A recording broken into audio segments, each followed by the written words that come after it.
সীমান্ত সবসময় সেন্সিটিভ এবং যদি কোনো পক্ষ অযৌক্তিকভাবে এবং আপনার অস্ত্রশস্ত্র বা সামরিক অভিযান বা মহড়া প্রদর্শন করতে উদ্যত হয়, বিইং দ্য সভরেন কান্ট্রি এবং being independent country, Bangladesh should also do the same. But এখানে বাংলাদেশ সোফার কিন্তু একটা ডিপ্লোম্যাটিক নর্ম আপনার কন্টিনিউ করছে।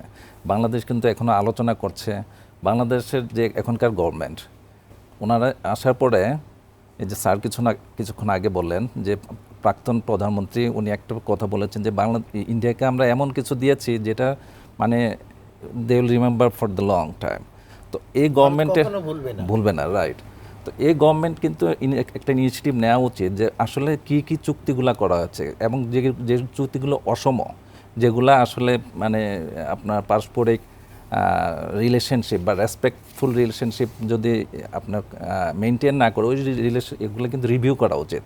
এবং ফরচুনেটলি আমি প্রশ্নটা আরো পরে করতাম, কিন্তু আপনি যেহেতু এখন বললেন, আপনার কথা সূত্র ধরেই বলি যে ফেব্রুয়ারিতে হচ্ছে স্বরাষ্ট্র উপদেষ্টা ভারতে যাওয়ার কথা, যে অসম যে চুক্তিগুলো আছে যেমন হচ্ছে 3 বিঘা করিডোর সহ আর বেশ কিছু চুক্তি আছে অসম, সেসব নিয়ে আলোচনা করার জন্য আপনার কথা প্রেক্ষিতে আর কি কথাটা বলা যে এই যে আলোচনা করবে এই যে অসম চুক্তিগুলো, এই অসম চুক্তিগুলো কি আসলে সমান্তরাল হবে বা বাস্তবায়ন কি আসলে সহজ হবে? না, এগুলা আমাদের ট্রাই করতে হবে, বিকজ আমরা জানি না আসলে চুক্তিগুলো কী এবং এই গভর্নমেন্ট আমরা those are not exposed yet. হ্যাঁ, কিন্তু আমরা জানি পারস্পরিক স্বার্থ এবং পারস্পরিক আপনার রেসপেক্ট, যেটা বলে আপনার সম্মানবোধ এবং পারস্পরিক কনজেনিয়াল রিলেশনশিপ এবং নিয়ারবারিং একটা কনজেনিয়াল অ্যাটমসফিয়ার যদি মেনটেন করতে হয়, সবগুলো চুক্তি কিন্তু সমতা ভিত্তিক হইতে হয় এবং লজিক্যাল এবং মানে পারস্পরিক স্বার্থ সংশ্লিষ্ট অবশ্যই হইতে হবে। তো এখন এই চুক্তিগুলো রিভিউ করে দেখতে হবে আসলে যদি বাংলাদেশের এগেনস্টে যদি ইউনিলাটারালি যায় একপাক্ষিকভাবে, যদি বাংলাদেশ লুজার হয়, সেগুলো আসলে রিভিউ করার সময় এসেছে। এবং আমরা চাই না যে ইন্ডিয়াও লুজার হোক।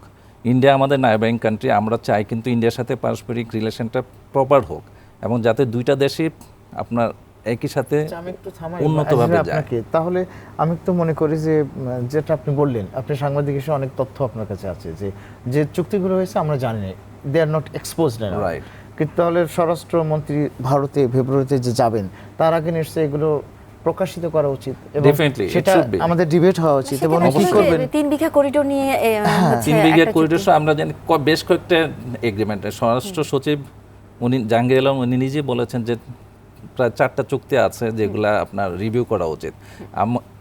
আমার মনে হয় যদি আপনার রিগোরাসলি দেখা হয় আরও চুক্তি আরও বেশি হতে পারে এবং যেগুলো রিভিউ করা উচিত পারস্পরিক, যেটা আমি একটু আগে বললাম সাইডলাইনসও তারা কথা বলতে পারে ডেফিনেটলি, কারণ এগুলা এক্সপোজড হওয়া উচিত এবং আপনার এই রিলেশনশিপ আপনার যে পারস্পরিক সম্পর্কটা relationship should be on the basis of আপনার ইকুয়াল একটা সমঝোতা, mutual respect should be there.